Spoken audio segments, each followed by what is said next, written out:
Vamos lá, meus irmãos, continuando aqui, nossa quinta aula de Teologia Sistemática 5, matéria de Eclesiologia, é o segundo bloco, nossas aulas estão sendo gravadas. Então, vamos aqui continuar sobre ainda esse tema da pureza e unidade da igreja, sabendo que o texto sagrado nos ensina a buscarmos o que é unidade. Irmãos, aqui unidade, leia-se, não é uniformidade no sentido, eu tenho que ser que nem o irmão pentecostal, eu tenho que ser que nem o irmão presbiteriano, eu tenho que pregar como não.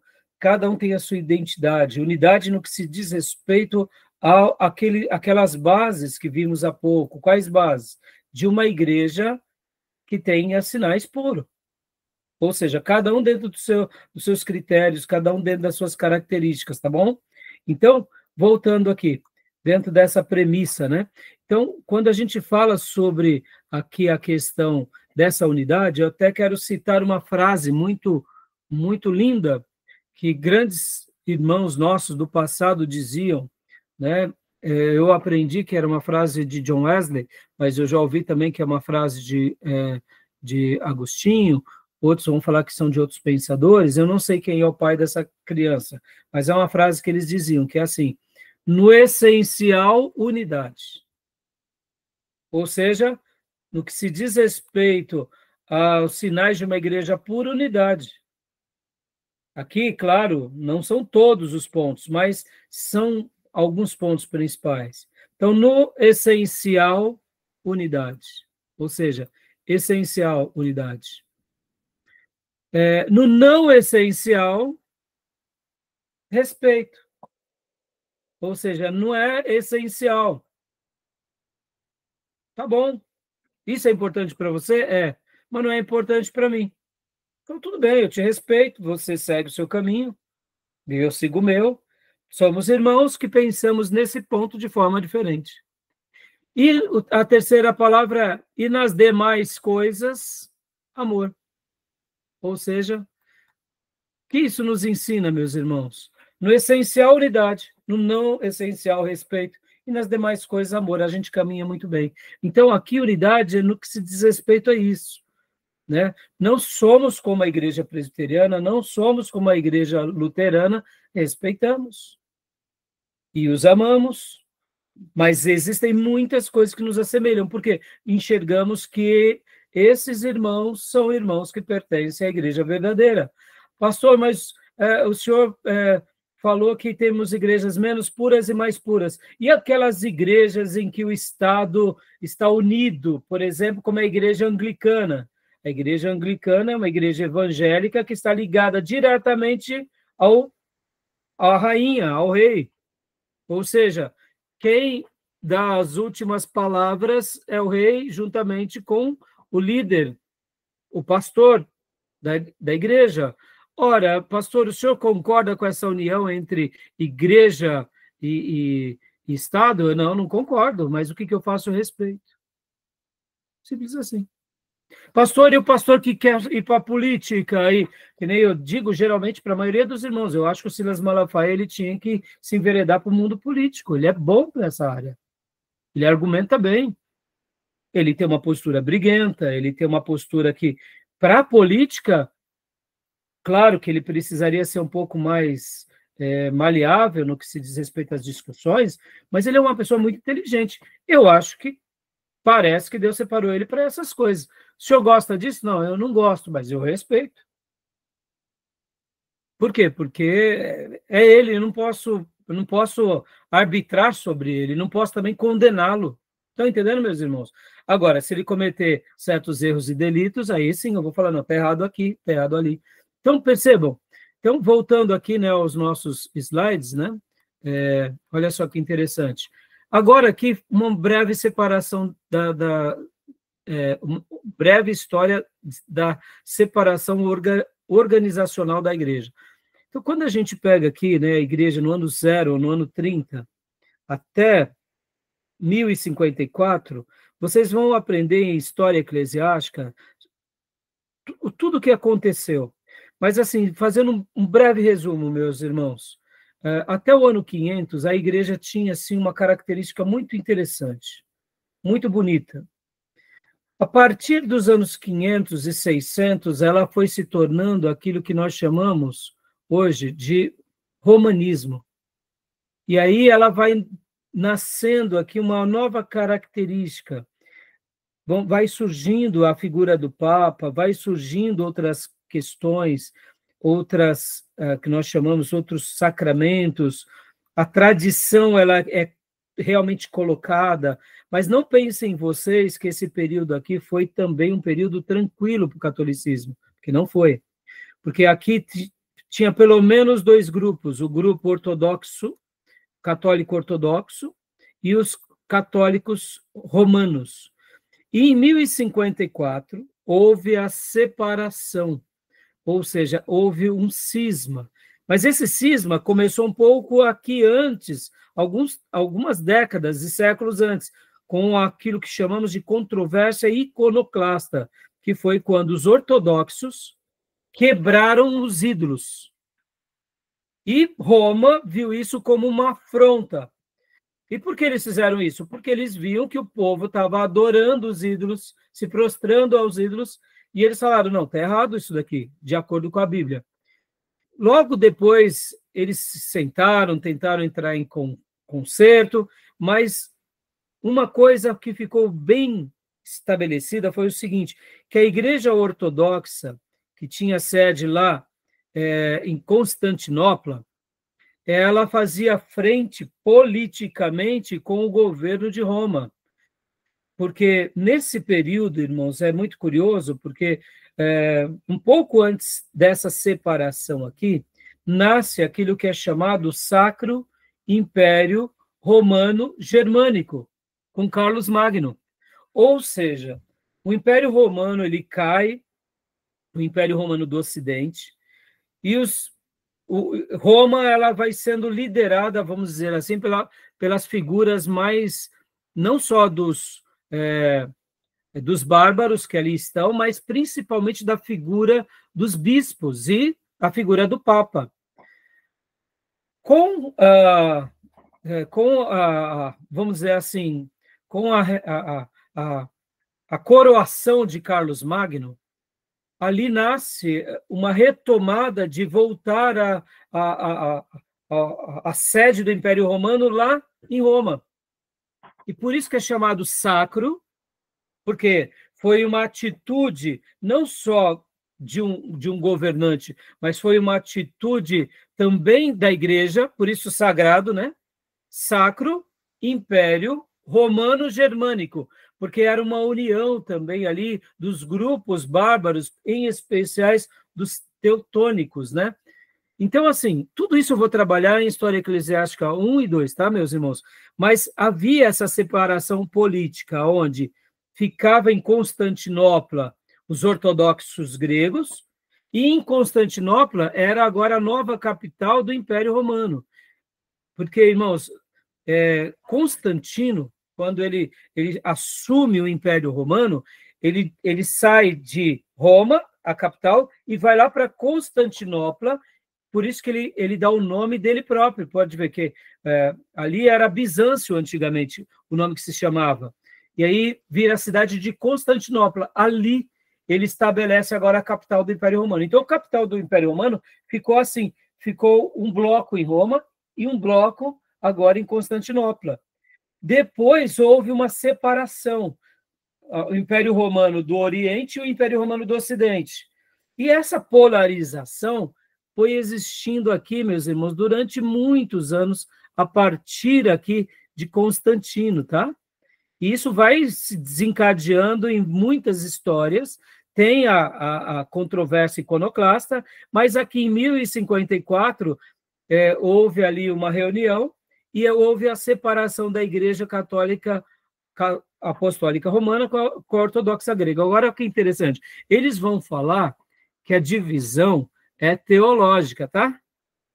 Ah, não, nós estamos separando porque nós não concordamos com os irmãos de Roma por causa dessa questão aqui do credo, tá?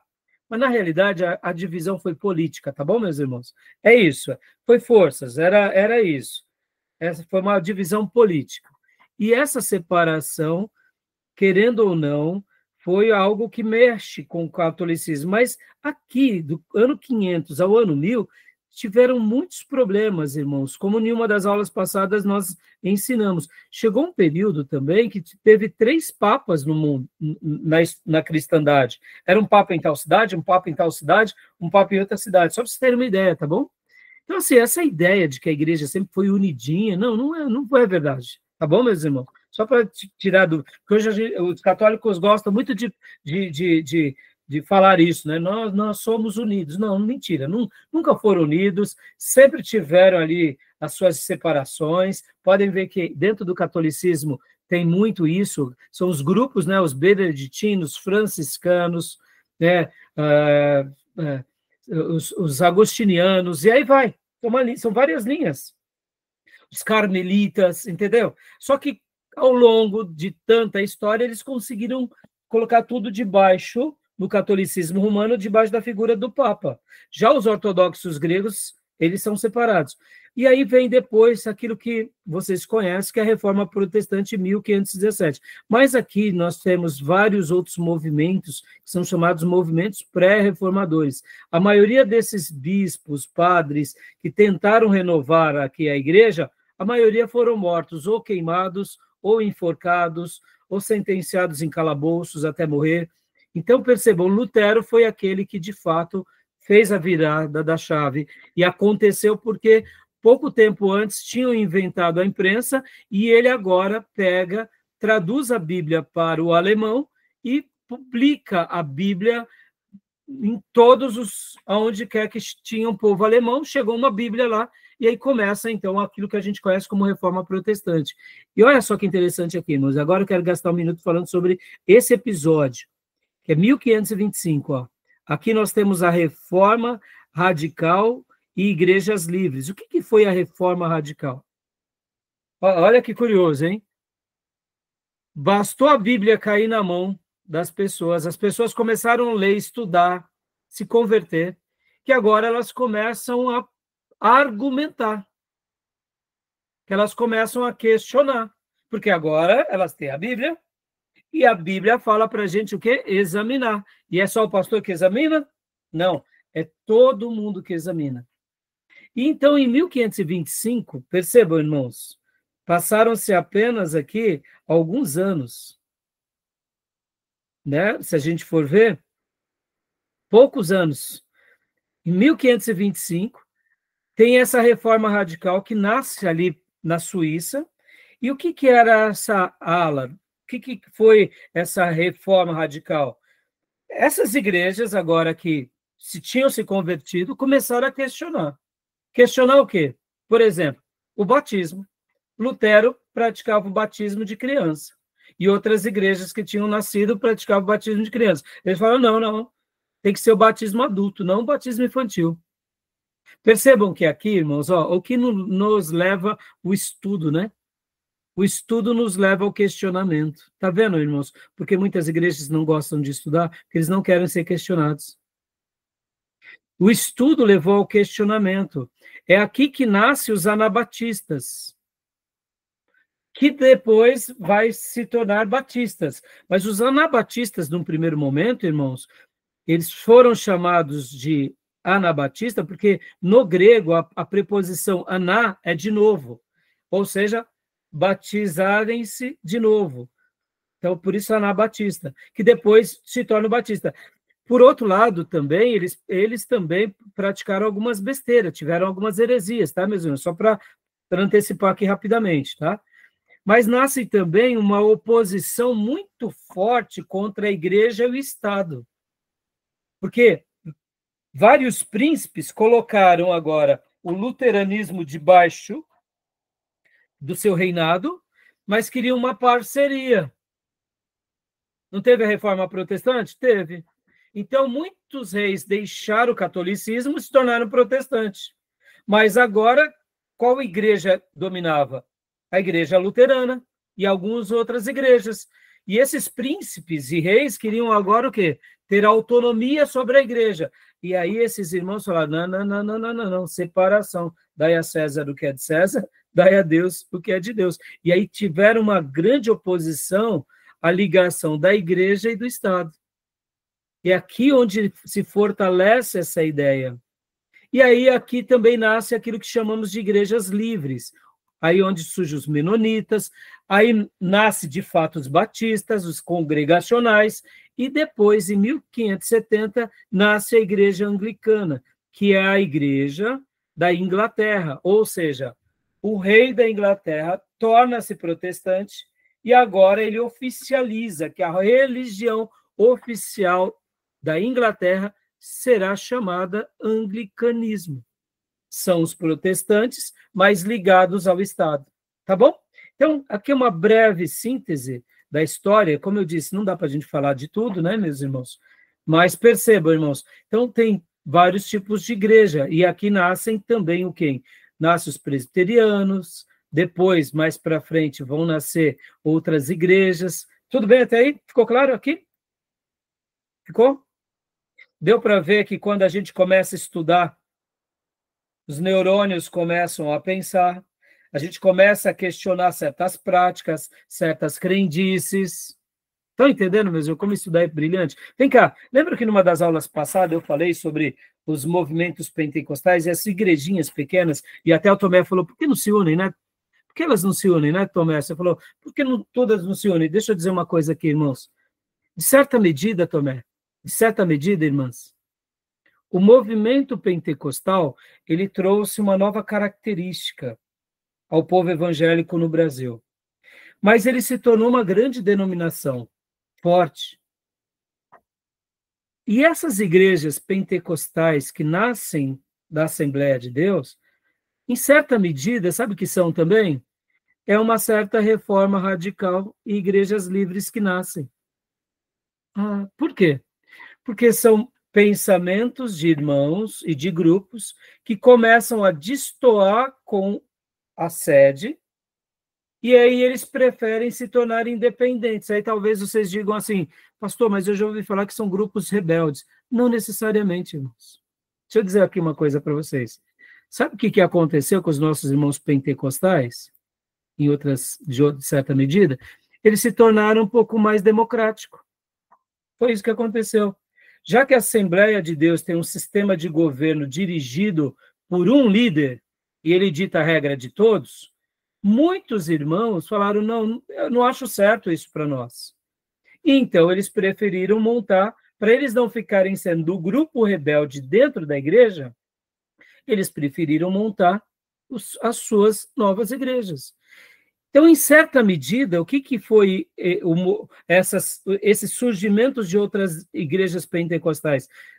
São grupos democráticos que saem de uma igreja, eu diria, praticamente quase que histórica também, porque, querendo ou não, a Igreja Assembleia de Deus tem mais de 100 anos. Entenderam? Então, as igrejinhas pequenas pentecostais? Mais ou menos a mesma coisa. Só para vocês terem uma ideia.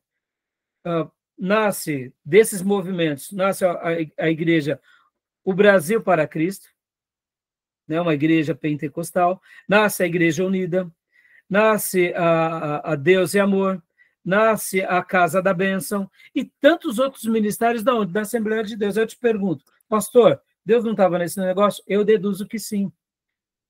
Percebam, irmãos, são grupos de igrejas livres que questionam alguma coisa da igreja sede. Pastor, está errado isso? Claro que não, meus irmãos. Isso é importante porque a gente começa a ver o seguinte, que são pessoas que não pensam igual. Porque lembra o que disse o profeta? Como andarão dois juntos se não estão de comum acordo?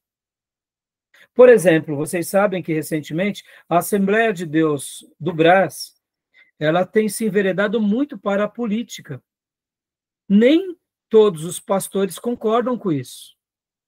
E, naturalmente, você vai continuar brigando com os pastores lá do Brás por causa dessa questão? Se você não concorda, você cria, então, a Assembleia de Deus tal, que não se mistura com política. Vamos fazer uma avaliação rápida, que eles estão errados por causa disso, meus irmãos? Eu não acho. Pelo contrário. Por quê? Porque eu entendo, eu até diria que eu aprecio isso. Que não se vá para a política mesmo. Porque é uma igreja. Entenderam? Pensem. Então, o que os movimentos nos ensinam? Que essa característica mostra aquilo que a gente vai aprender já, que a gente aprendeu um pouco, sobre a igreja local e os sistemas de governo.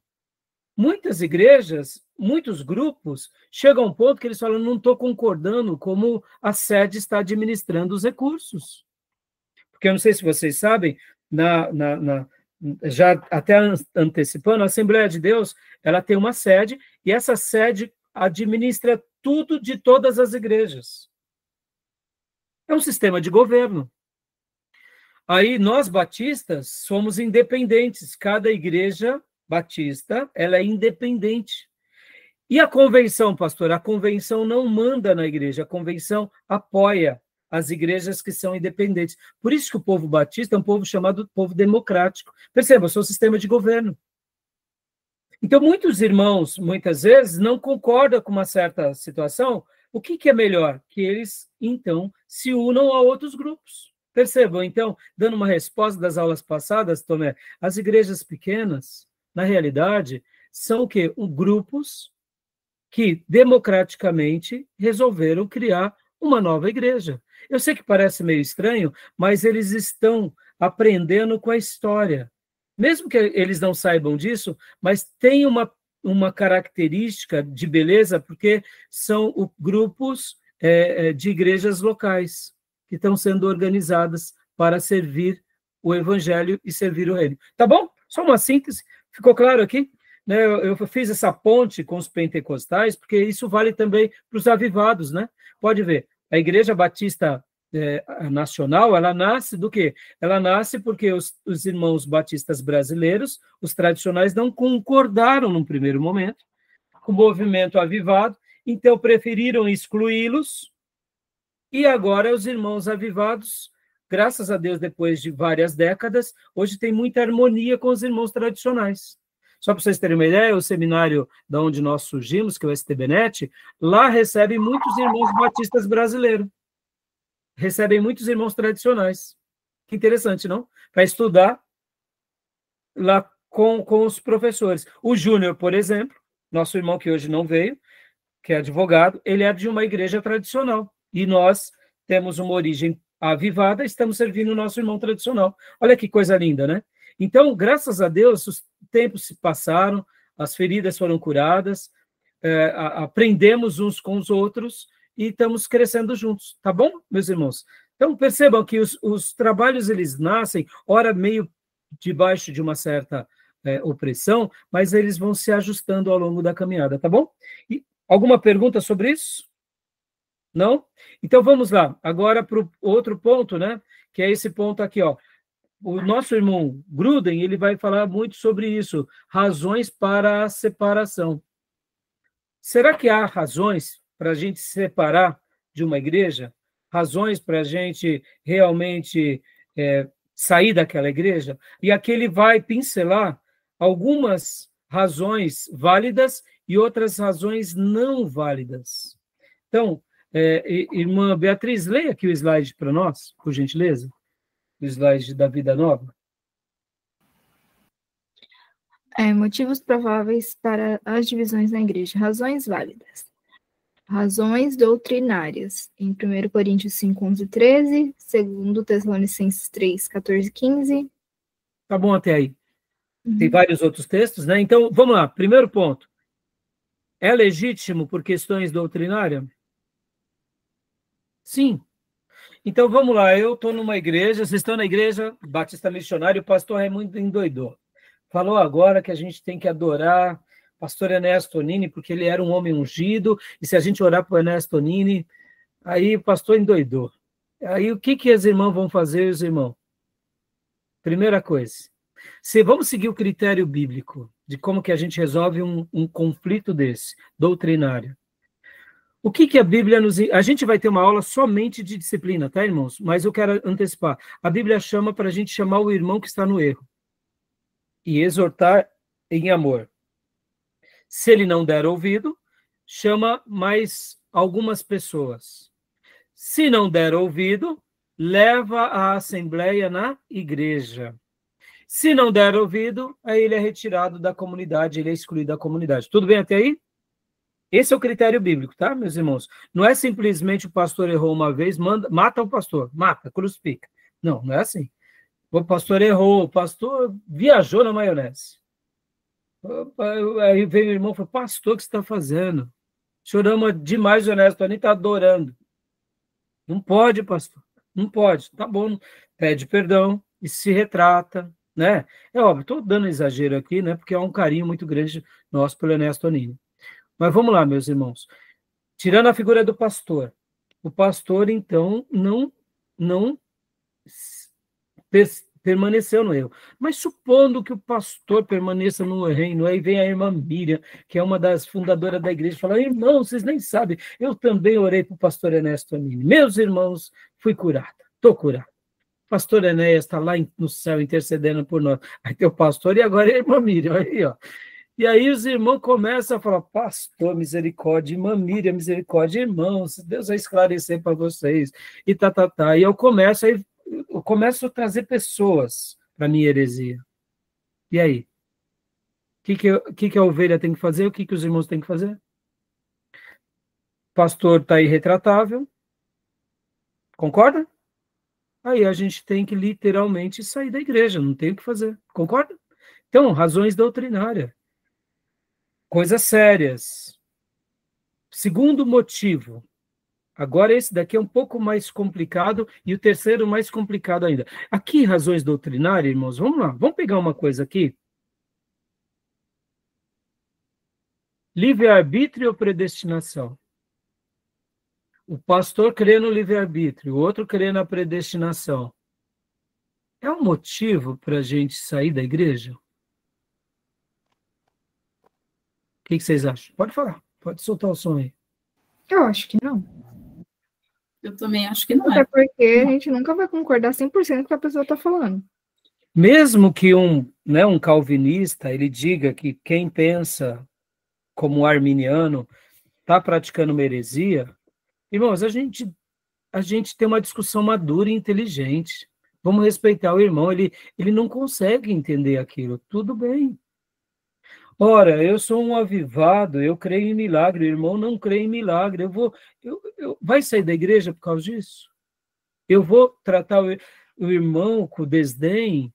O irmão vai me tratar com desdém? Percebam, tem coisas que tem gente que vai acreditar, tem gente que não vai acreditar, tem gente que vai falar assim, não, um anjo apareceu para mim, eu recebi algo, uma graça de Deus do anjo. O outro vai falar, tá meio esquisito esse papo. Vamos sair da igreja por causa dessas coisas? Entenda, não estou falando. Agora, o irmão vem falando, não, o anjo me disse, o anjo mandou falar. Aí complicou, concorda? Porque aí a referência não é mais a escritura, a referência agora é o anjo. Então, percebam, tem doutrinas que eu chamo, prestem bastante atenção, que eu chamo de doutrinas principais. O que seriam as doutrinas principais, pastor? Vamos lá, aqui, ó. Está bem simples aqui, nesse slide anterior. Aqui, ó. Aqui, ó. Tá aqui, ó. Opa. Aqui, ó. Doutrinas principais, aqui. Sinais da igreja pura. Entendeu? Doutrinas bíblicas clássicas. Quem é o Salvador, quem é o Senhor, a palavra de Deus, santidade, novo nascimento, ou seja, evangelizar, pregar o evangelho, ser uma nova criatura, e tudo isso daqui que a gente vê como sinal de uma igreja pura. Unido às doutrinas principais, doutrinas secundárias, meus irmãos. O que eu entendo como doutrina secundária? Vamos lá. O que eu chamo de doutrina secundária? Doutrina secundária, a volta de Jesus, quando Jesus vai voltar. Pré-tribulacionista, mid-tribulacionista, pós-tribulacionista, pré-milenista, amilenista. A gente vai sair da igreja por causa disso. Vocês entendem? Doutrinas principais, sim. Doutrinas secundárias, não. Tudo bem até aí? Tranquilo, né? Então, fácil de resolver essa questão, não é? Então, são razões legítimas, tá, meus irmãos? Razões, agora, leia para nós, Bia, por favor. Razões de consciência, segundo Coríntios 6,14. e os outros textos, né, que acompanham. O que seriam razões de consciência aqui no livro, irmãos? Vamos lá para o livro texto, porque aqui a gente vai precisar de dissecar um pouco melhor. Olha lá. Página 741, leia para nós o primeiro parágrafo ali do ponto 2, Beatriz, por gentileza. Quando a consciência... Quanto à consciência, se um cristão não teve liberdade de pregar ou de ensinar conforme a sua consciência baseada nas Escrituras, deve-se considerar a separação como necessária, ou pelo menos sábia. Todavia, é necessário cautela e grande humildade aqui. O julgamento individual pode estar distorcido, especialmente se não estiver fundamentado no consenso dos cristãos fiéis da história e dos cristãos do presente. Aqui, o que ele está querendo dizer, meus irmãos? Que vai ter alguns embrólios. Vamos pegar uma questão de consciência aqui, para a gente... Eu acho que a igreja tem que estar unida ao Estado. Eu enxergo que é importante o rei participar juntamente com os pastores das decisões do país. Afinal de contas, nós estamos numa monarquia. Eu não concordo. Eu acho que tem que ser separado. Eu faço uma oposição a essa ligação. Tá bom. E aí a gente vai ficar brigando agora com essa igreja e com esse irmão? Não. Quem acha que isso está certo, segue. Quem não acha... Vamos pegar um outro ponto? Leia o próximo parágrafo para a gente, Beatriz, só para esclarecer mais. Além do mais, a ordem de 2 Coríntios 6,14, de não se colocar sob julgo desigual com os incrédulos, pode também estar exigindo a separação, caso a igreja-mãe torne-se tão dominada pelos que não dão nenhuma prova de fé salvífica que tal julgo desigual seria inevitável. Então, até aí tá bom. Vamos pegar um outro exemplo aqui de questão de consciência, meus irmãos. Comer carne. Comer carne sacrificada aos ídolos, no caso, como era lá. Eu não vou comprar no açougue, que é lá do católico, que tem uma parecida. Não compro. Eu comprei uma vez, deu uma dor de barriga, não compro. E se é um outro lá católico, se é não vou comer na casa deles. Aí vem o pastor e fala, irmãos, é só orar. O irmão não aceita isso. Aí a gente impõe, tá certo impor? Não. Vamos supor que sai o grupo lá do não comer carne de mercadinho que tem o ídolo de... Tudo bem, questão de consciência. Deixam de ser nossos irmãos? Não. Vamos respeitar. Quem não come está praticando uma heresia? Não. E quem come está praticando uma heresia? Não. Aonde está errado? Se um dos grupos quer impor ao outro, aí entra a questão. Se você fizer isso, você está em pecado. Aí é heresia. Vão ter muitas coisas que são relacionadas a isso. Vamos pegar um outro exemplo, questão de consciência? A questão do divórcio, irmãos. Tem igrejas que trabalham da seguinte forma: depois de casado, você não pode divorciar. Se divorciar, você tem que voltar a casar com ela de novo, ou senão você vai viver sozinho pro resto da vida. Essa é a leitura que eles fazem com relação ao divórcio. Mas tem irmãos que pensam assim, não tem problema. O homem e a mulher têm que estar casados com um só. Ser marido, né, no caso, e esposa de uma só pessoa. Vamos pegar os extremos, tá? Eu lembro que eu estava dando aula, se não me engano, de ética. E aí o irmão falou assim, pastor, como que o senhor lê lá, né, que o pastor, né, ele precisa ter só uma esposa? Eu falei, como está na Bíblia, não pode ter duas, é uma. Mas ele falou, e como que você vê a interpretação que é uma só esposa por vez? Porque o aluno que me fez. Eu falei, como que é? Pastor, porque tem um pastor aí que está pregando que é uma só, mas o texto não está falando quantas vezes, porque ele já se separou 6 vezes, ele está com a 7ª. Eu falei, pelo amor de Deus, né? Eu falei, deve ser aquele mesmo pastor que falou, vai, pega a mulher do seu amigo e adultera com ela. Deve ser daquela igreja, né, Tom? Então, o que acontece, meus irmãos? Percebam, olha que leitura capciosa, não? É uma só por vez. Ô, meus irmãos, pensa isso, sendo ensinado para jovens casados, pessoas assim, pô, vai dar uma confusão na igreja, vai ser uma lambança, trocando de casamento o tempo todo, e o pastor, não, é uma por vez. Não, não é uma por vez, é uma para sempre.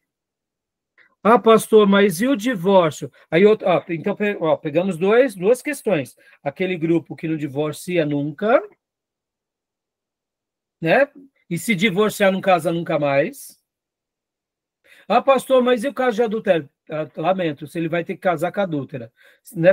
Tipo assim, ele vai ter que voltar com a esposa. Perceba. E temos o caso do liberal.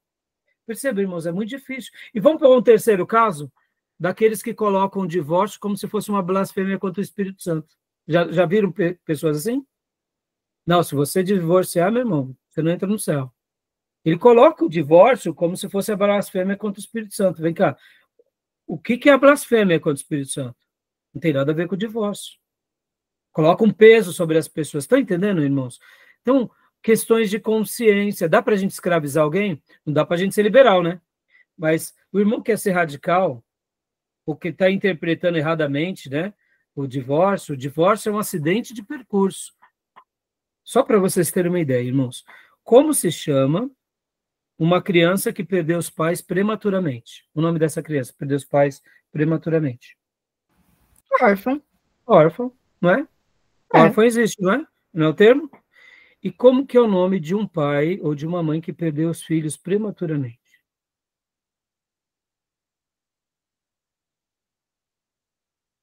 Vocês não se lembram? Hã? Mãe. Não se... Hã? Mãe. Mãe ou pai, né? Não tem esse nome, Beatriz. Olha que interessante. Por que não tem? Porque é antinatural. Os pais deveriam sempre partir antes dos filhos.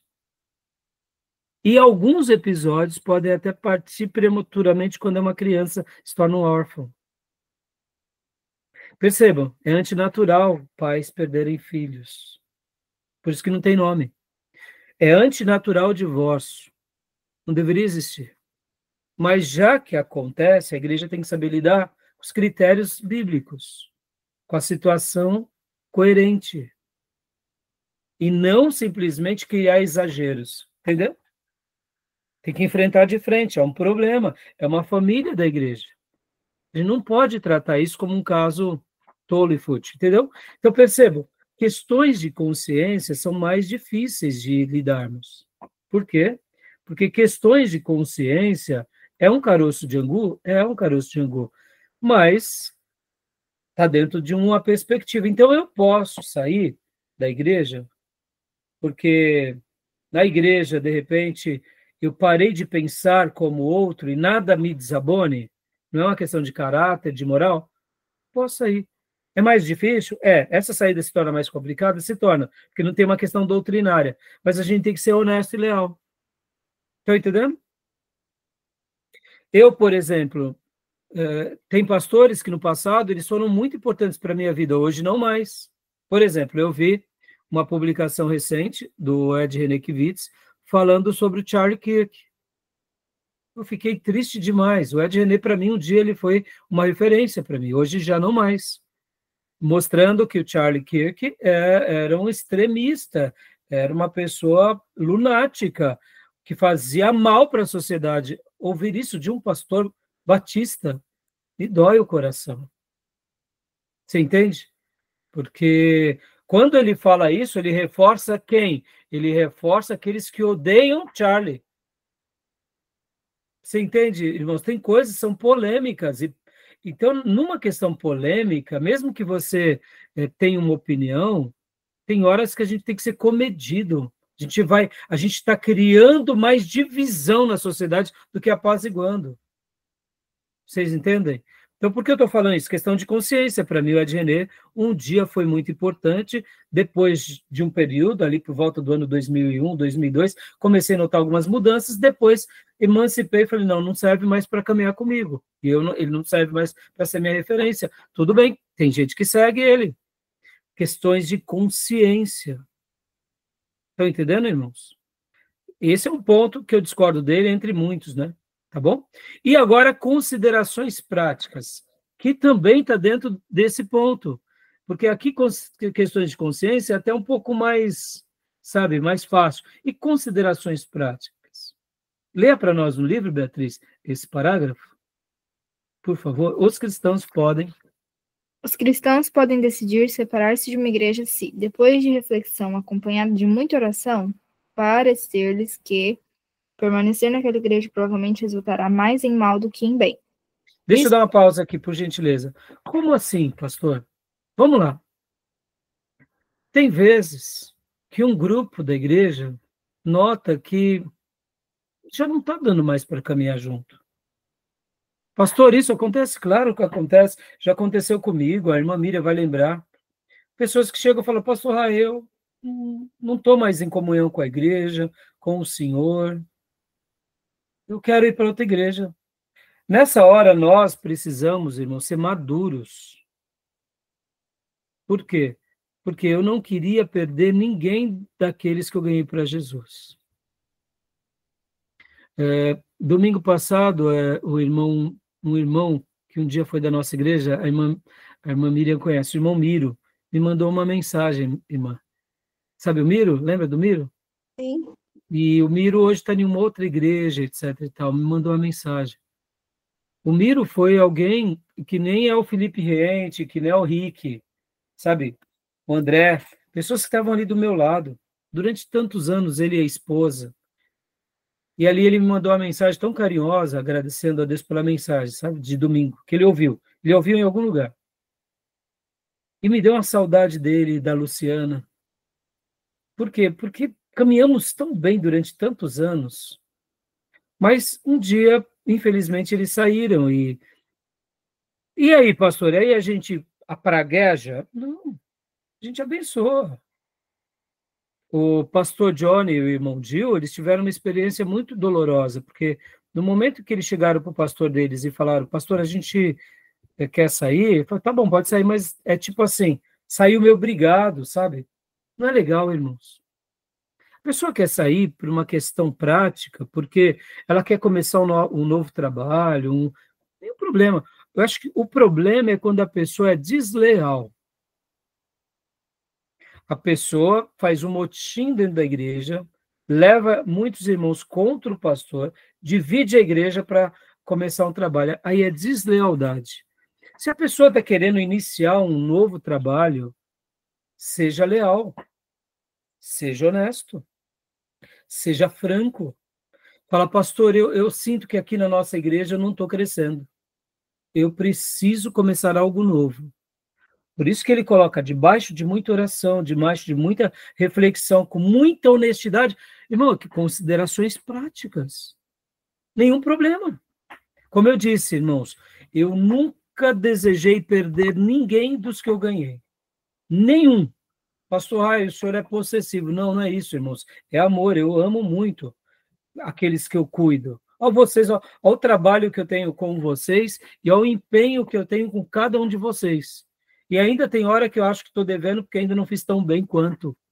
Porque eu faço com muito amor. Agora, quando é uma partida legítima, ótimo. Agora, e quando é uma rebeldia? Aí mesmo. Mas e aí, pastor, o senhor abençoa na rebeldia? Abençoou. Lembra aquela irmã que eu falei que eu corrigi ela, que ela era profeta, que ela chorava? Deixa eu contar uma breve história dela. Durante muitos anos, ela foi a pessoa que mais foi disciplinada na igreja. Disciplina de banco. Me pergunta quantas vezes essa irmã foi para a disciplina. Perdi as contas. Nunca disciplinei tanto uma pessoa. Ora era porque arrumava contenda com alguém, brigava com o outro. Ora era porque profetizava e não acontecia. Ora era as coisas mais variadas. Ora porque se levantava contra mim, causando rebelião. E aí eu descobria, eu chegava na irmã, você fez isso? Irmã, você está aqui comigo, comendo comigo. Ah, irmã, fica no banco. Era assim, eu perdi as contas, ia embora da igreja, depois voltava chorando, pedindo perdão. Ela saiu da igreja umas 5, 6 vezes. Na última vez que ela saiu da igreja, pagou um preço tão caro, e aí ela voltou. Bom, só para vocês terem uma ideia, depois de uns 10 anos, é uma longa história, tá, irmão? Estou cuidando da igreja há 30, né? Depois de uns 10 anos, disciplinando a irmã, era mais ou menos assim, a cada 3 meses, sabe? Aí depois foi a cada 6 meses. Aí chegou assim, depois de uns 10 anos, ela parou e ela melhorou muito mesmo. E aí ficou durante uns 5 anos se aprontar. Algo mais sério para a disciplina. Mas teve um dia que ela deu uma baita bola fora e eu tive que disciplinar. Bom, sabe o que ela fez quando ela estava em disciplina? Ela foi embora da igreja. Pediu carta. Pediu para ir embora. E eu falei, filha, você está pedindo para ir embora, sendo que você está em disciplina. Deus está me guiando, eu vou. Ela, o marido e os filhos. E fez um arroz e foi embora. Resumindo uma longa história, foi para um outro ministério, me deu um trabalho, porque agora ela estava em outro ministério, não parava de assediar os nossos membros para levar para outro ministério. Ai, meu Deus, mas deu um trabalho, vocês têm noção. E lá naquele ministério ela pagou um preço que vocês não têm noção. Mas um preço. Que aí depois de muitos anos ela voltou na igreja, mais uma vez chorando. Só que hoje não está mais conosco. Mas se ela estivesse, estaria cuidando dela. Me entendam, irmãos. Quando é uma questão honesta, nenhum problema. O problema é que as pessoas, muitas vezes, querem fazer algo de forma leviana. Quer começar um trabalho? Não tem problema, pede para o pastor. Se o pastor acha que ele não está preparado, vai e fala, pastor. Mas muitas vezes a pessoa não aceita a instrução e começa a fazer grupos. Aí está errado. Mas quando é uma coisa legítima, uma consideração prática, pode até não ter um fundo doutrinário, pode ter até nada de consciência, são questões práticas, irmãos. Por exemplo, pastor, eu gosto do movimento de direita e eu quero trabalhar com essa turma de direita. Tá bom, direito te assiste. Eu também gosto do pessoal de direita, mas uma coisa é igreja, outra coisa é política. Não se mistura. Eu não negocio. Ah, mas eu quero, pastor. Então tá bom, então procure outra igreja. O problema é quando esse irmão começa a fazer motim dentro da igreja para a igreja virar um palanque político. Que nem agora, irmãs, ó, presta atenção, tá? Vocês vão me ouvir falar isso até as eleições do ano que vem. Agora a pastorada está começando a se reunir de forma toda semana. E começa a chamar os pastores. Mas isso acontece a cada 2 anos, tá? Quando está perto das eleições, o ano antes, aí há um frenesi pastoral, chamando os pastores para se reunir. É errado, gente. Porque o intuito não é reunião pela reunião. O intuito é política. É unir as igrejas frente à política. Está errado. Vocês entendem? Eu sou um pouco kamikaze, vou continuar sendo kamikaze. Já tivemos no passado candidatos a vereador da nossa igreja, a esposa do Tomé já foi candidata, outras irmãs já foram. Nós não misturamos. Por quê? Porque uma coisa é uma coisa, outra coisa é outra coisa. Tá bom, meus irmãos? É assim que eu penso. O futuro pastor da igreja, se ele pensar diferente, tudo bem. Vamos respeitar ele. É ou não é? Mas é a maneira que eu penso. Percebo que as questões práticas, elas são mais complicadas, concordam? Mas elas têm que ser tratadas de forma legítima. Agora, para a gente fechar, razões que são... Então, ficou claro aqui essas 3 considerações? Eu achei que a de consciência e as práticas ficou mais difícil. A doutrinária é mais fácil de entender. Mas, ao mesmo tempo, Beatriz, é fácil para a gente lidar aqui quando a gente tem honestidade, Beatriz. Se a gente é honesto, Beatriz, não é tão difícil. O problema é que, geralmente, quando a gente quer sair, a gente sai cuspindo no prato. Eu estou saindo dessa igreja porque o pastor só sabe da exortação. Ou senão vem outro, aí vem outro e fala, estou saindo daqui porque o pastor só sabe passar a mão na cabeça. Ora, peraí, um sai falando que o pastor passa a mão na cabeça, a exortação. Quer dizer, muitas vezes fica arrumando motivos, né? Então, assim, quando é questões assim, não é legal. Não é legal.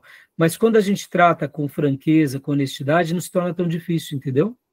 Mas são mais complicados mesmo, Beatriz, não tenha dúvida, tá? E agora, as razões inválidas, vamos lá. Razões inválidas de deixar uma igreja. Ambição. Aí, ó, eu quero montar o meu grupo. Tem o meu reduto. Tem ambição ou não? Isso é errado. Pastor, seminarista é tentado montar a igreja? Claro, meus irmãos. Claro. Vocês vão começar a pregar, as pessoas vão começar a gostar, de repente vão gostar mais de vocês do que o pastor, e o pastor fica enciumado. Acontece. Aí o pastor vai perseguir. Como que esse seminarista tem que agir? Com sabedoria. O pastor está enciumado, não faz disputa com o pastor. Mostra para o pastor que você não é ali um opositor, você é um aliado. Conversa com o pastor. Pastores ficam enciumados? Claro que ficam, meus irmãos. A gente é homem. Oxi. E ainda mais quando você vê que é um jovem que destaque que agora a igreja ouve mais ele do que o pastor. Isso é horroroso. Mas e aí? Aí que o pastor vai ter que ter paciência, vai ter que ser tratado com Deus sobre esses ciúmes. E o irmão está sendo tratado também para não se envaidecer.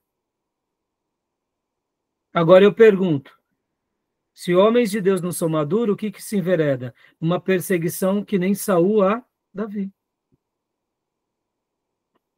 E aí, pastor, isso existe? Claro que existe.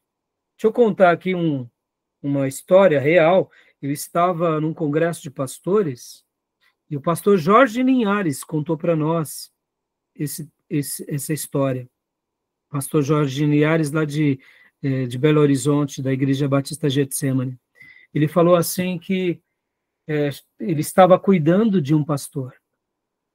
Estava arrasado. Porque esse pastor recebeu um colega que saiu de uma outra igreja. E aí o pastor cuidou dele, ele era um pastor também, cuidou da esposa, e ali foi fazendo aquele processo, né, de recuperação. Aquele pastor praticamente estava desviado. E o pastor foi com toda a paciência, curando todas as feridas e tudo. E esse irmão, naturalmente, foi crescendo na igreja. Foi crescendo, foi ganhando confiança das pessoas e principalmente do pastor. Aí o pastor, depois de todo esse trabalho tão árduo, vendo a dedicação já ali por 2, 3 anos desse colega, falou, puxa vida, que bom, agora eu tenho um companheiro, né? Olha aí que legal, né? Tem um companheiro. Então estou pensando de viajar. Bom, vamos viajar, vamos deixar com o pastor fulano cuidando da igreja? A gente vai lá para a Europa, descansa 1 mês. Aí chegou para esse pastor, falou, esse pastor, claro, pastor, pode ir para a Europa. Maravilhoso. Eu cuido. E aí chegou para a liderança da igreja, não, pode ir, o fulano cuida. Pastor, foi para a Europa, tranquilo, já não tirava férias há 10 anos. Quando voltou, meus irmãos, uma carta de demissão. E esse pastor, que era o pastor que tinha sido ajudado, que substituiu o pastor presidente durante esse mês, preparou toda a cama de gado. Ele falou, pastor, a igreja pediu, né? Sua exoneração. Querem que eu cuide. Esse pastor, agora traído, ele poderia ficar numa briga interminável com esse colega e dividir a igreja. O que ele fez? Ele falou, tá bom, igreja, é o que vocês querem, igreja. Esse irmão foi um Absalão.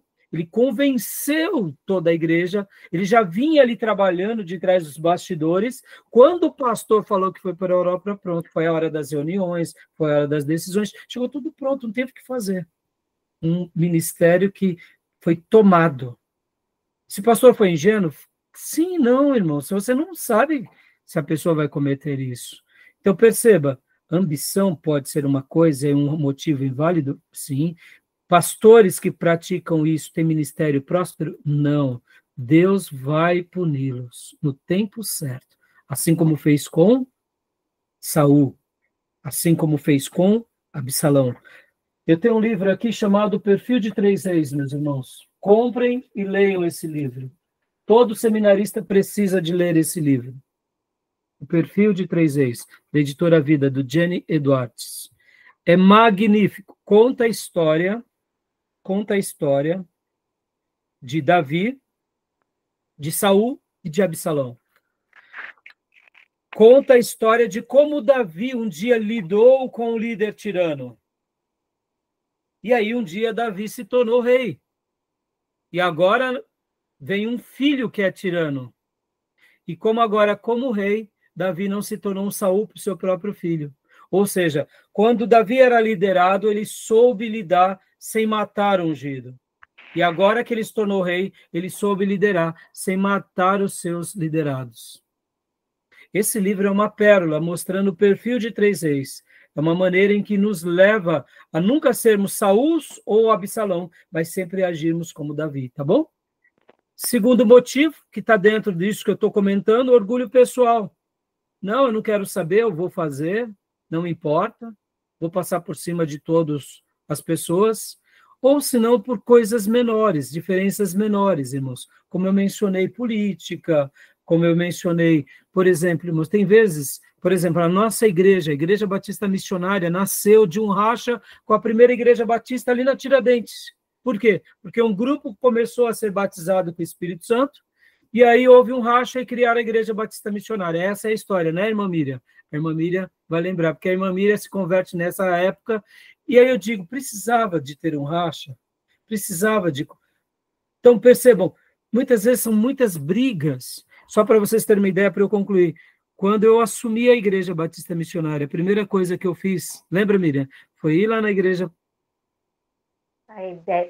Na igreja a IBF, né, a primeira, a PIB de Ferraz, e pedir para o pastor um dia de assembleia deles, nós irmos lá, e eu fui falar para eles, pastor e igreja, se a Igreja Batista Missionária um dia fez alguma coisa que feriu, vocês nos perdoem, eu estou assumindo esse trabalho, e eu soube que teve tanta briga, tanta ferida, tanta briga, foi tanta briga, que eu falei, não quero, eu não quero que a gente tenha animosidade.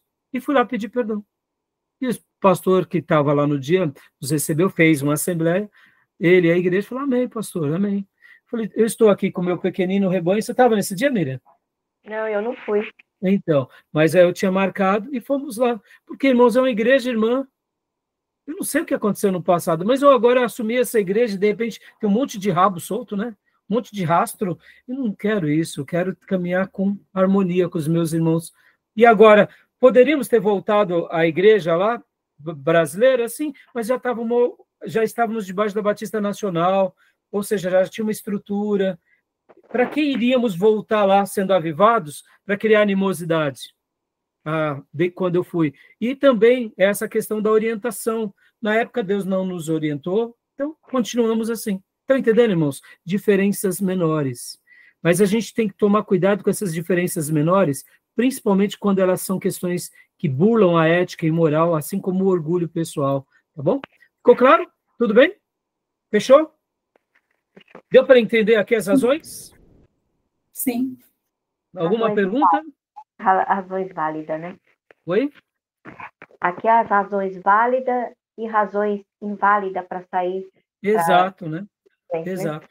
E o Gruden também, ele conclui dizendo um quarto ponto, que existem ocasiões quando cooperação e comunhão pessoal são proibidas, né? Dando uma ideia de quando grupos se fecham e até mesmo proíbem. Muitas vezes a gente...